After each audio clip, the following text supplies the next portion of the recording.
Welcome back, ladies and gentlemen, and we have Khaldor back. Khaldor, how the hell are you doing, man? Yeah, I'm really a little bit hating on Skype now, but yeah. Besides that, I'm pretty sure it's actually your Korean internet. I heard Korean internet is terrible.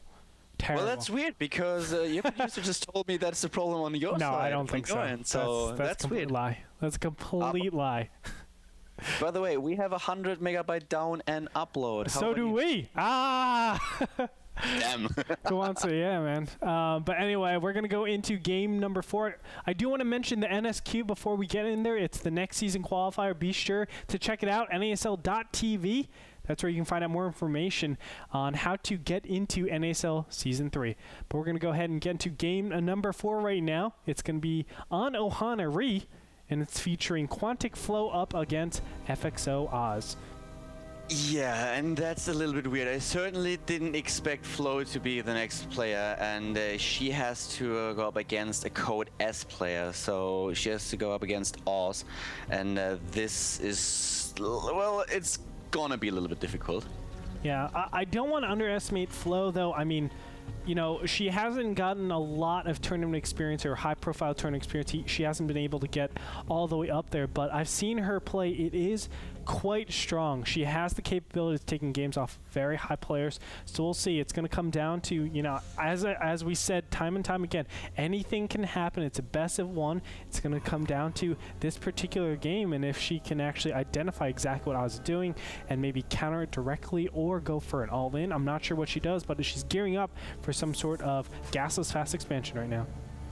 Yeah, she is, but, well, you're right. We talked about it when Gumiho was facing his opponent earlier when we had the TVT, but I have to say that anything but a win from Oz would be a major disappointment.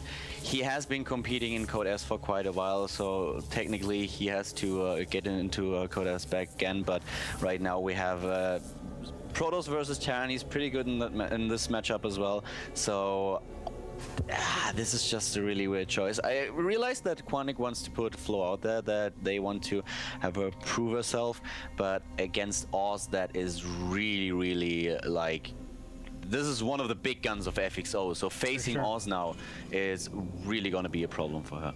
Well, let's be honest. I mean, who does FXO send out that is not a big gun, right? You have Leenock, you have Choya, we have Gumiho, you have Flo, or not Flo, Oz, you have Lucky. All 5 of them are just so scary, right? Yeah, I would never want to go up against them. In this clan war, they've sent out their best player from each race. So you mentioned it, they just show their best players every clan war, every single clan war. They want to win this league, and they are ahead. We have them with a 2-1 score against Quantic, and now Oz might be able to seal the deal. If not, we have the ace match coming up. We'll see. It looks like Flo is under attack by a single Zealot over here. There is a bunker all the way up, though. He's going to actually pop up. The Zealot is actually going to be stopped by that wall, so nice job done by Flo. Gets that first blood. But, you know, Oz is able to see the fast expansion going down. How does he actually react? He's going to put down his own expansion. It will be slightly behind, actually a lot behind, because he wants that second assimilator. That actually hurts him quite a bit. So Flo starting out with this very nice super slight advantage. Yeah, she's following it up with a lot of barracks right now. She's adding 3 additional barracks, not taking gas just yet, so she will be on 4 barracks, which is quite a lot. We also have a couple of production buildings for Oz queued up, 2 gateways in order to join the first one. And yeah, Flo not taking gas yet. Yeah, this is a style that we have seen, going for barracks like this and then popping down all of your gases, or at least 2 of them. Down in a little bit. What she wants to do right now is mass up in a lot of Marines and then press out when she gets around 16 Marines. That's normally a good number. Push out then, and then you do a pretty nice amount of damage. Normally you bait a lot more units than you want, or your opponent wants to. They want to be teching up as fast as possible. They don't want to be spending all this money onto gateway units. but it'll definitely be quite advantageous for her. The one thing she has to be careful, though, is how she progresses on and deals with, let's say, an imminent threat that is Colossus, something like that, because you do give up a lot of tech by doing this, and it can be very challenging to actually take your third, take that ground position, and really work off of that. And she's already getting the third orbital right now. Well, the third command center, that is. So a very, very early third, and that's usually something that we see in the matchup against Zerg quite often, but against Protoss, it's not all that common, especially because of the peculiar positioning of the third on this map that you just mentioned. And, well, Oz is now warping in more units, and he might just catch her completely off guard, as she won't be able to retreat into the main base. No, she won't, and this is a big problem. Now the Marines are going to be spotted over here. Guardian Shield goes down.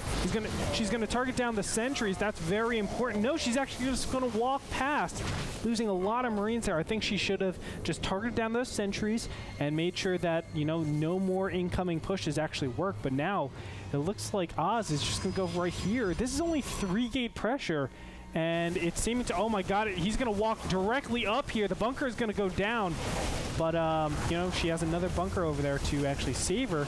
The SCVs are not there in time, though. Oh, they actually are. They are able to repair the bunker, but the first one, as you mentioned, is already gone. Now Oz with another warp in on the high ground, and he can now pressure the ramp as the bunker is just not close enough. More zealots are now coming in order to help out, and Oz is just looking so strong now. 61 against 40 supply, and an amazing 20 supply lead when it comes down to his harvest account.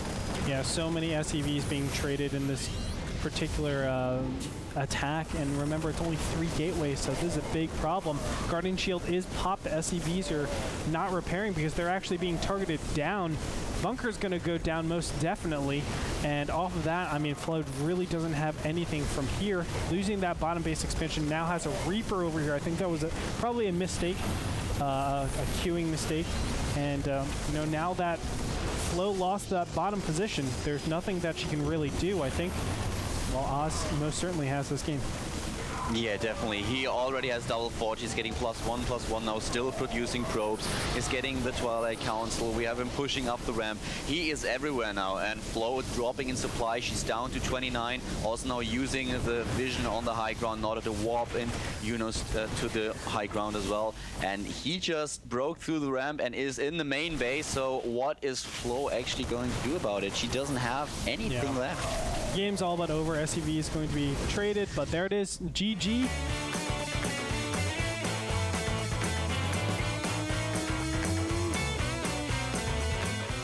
And Quantic will lose the 4th game, putting them at 1-3.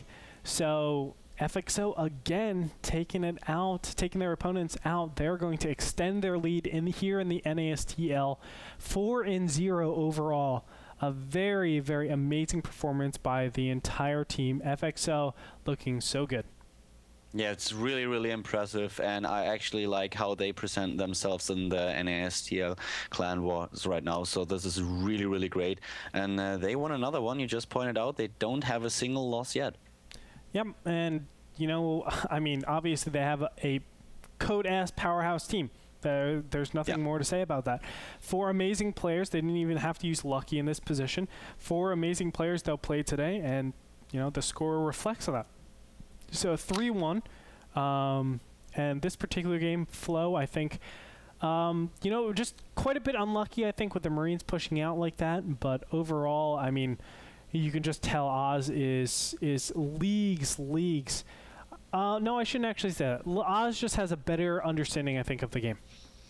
Well, he's just on a completely different level. Yeah. And as far as female gaming goes, Flo is certainly one of the best female players out there. And I think she mentioned in a recent interview as well that if you compete against men, that's just you have to get a lot better. That she actually wants to get better.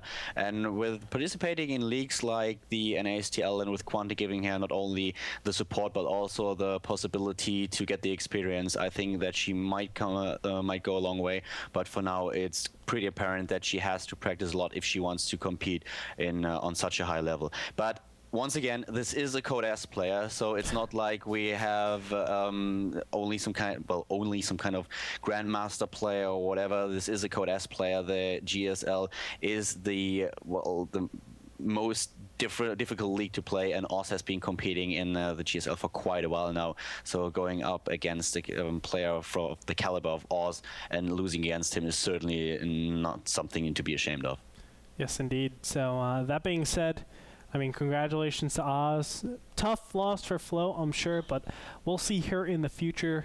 Quantic definitely has a team that just helps players so much, and I'm glad actually Flo is getting a lot of tournament experience, especially here at the NASTL. But that being said, FXO, congratulations to them. They're going to take it. We're actually going to close right here.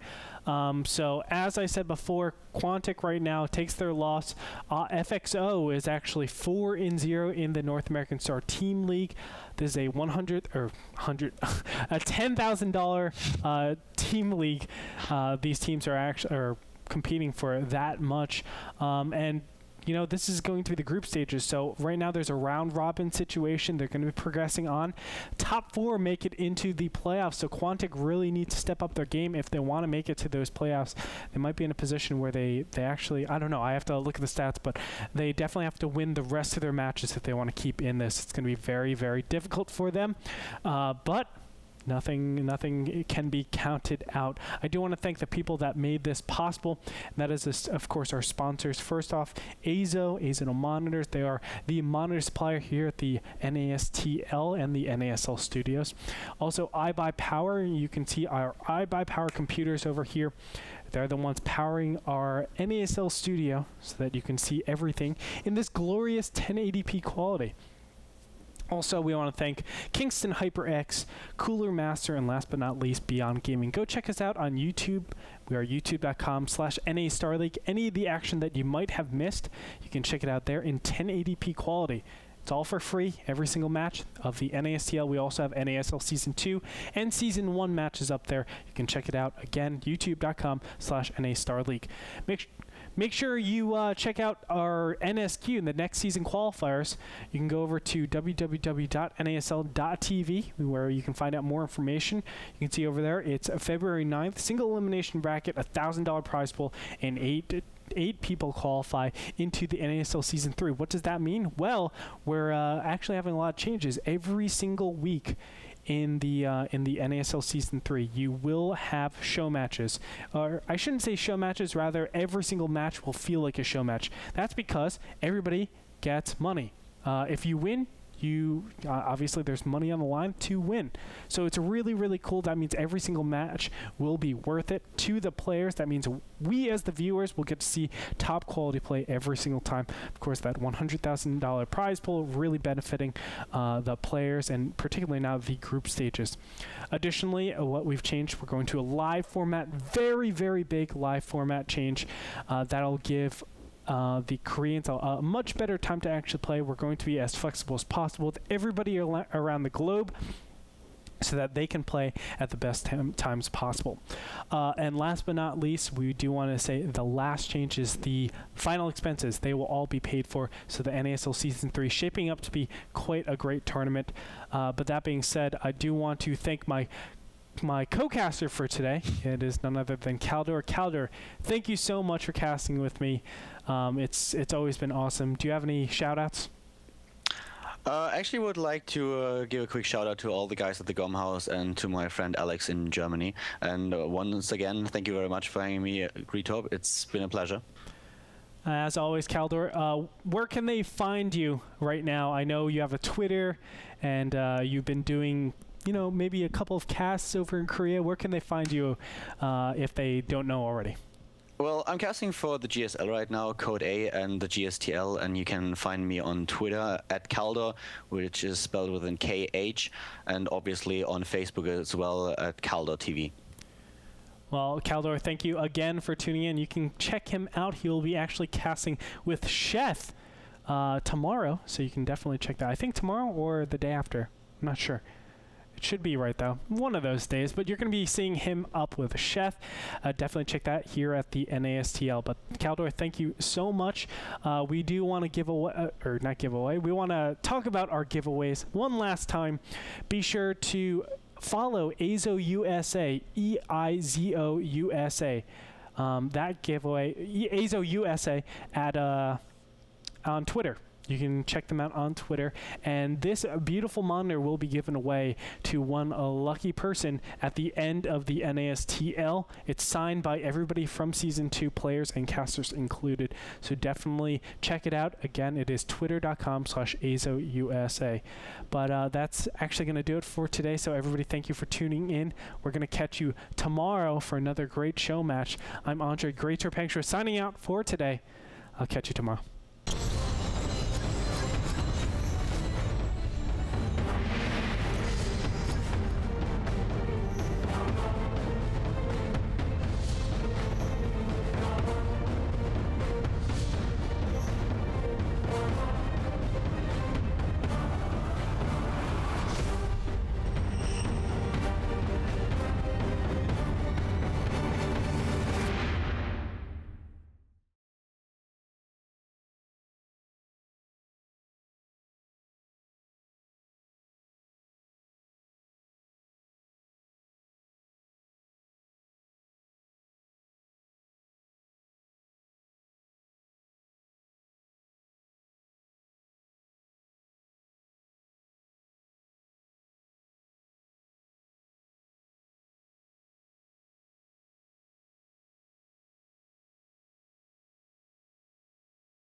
Well, apparently. Actually, your teammate in control once called me the god of cheese.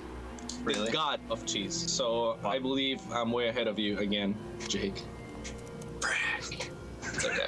It's alright. I'll be the bigger man today and not say anything since we're casting.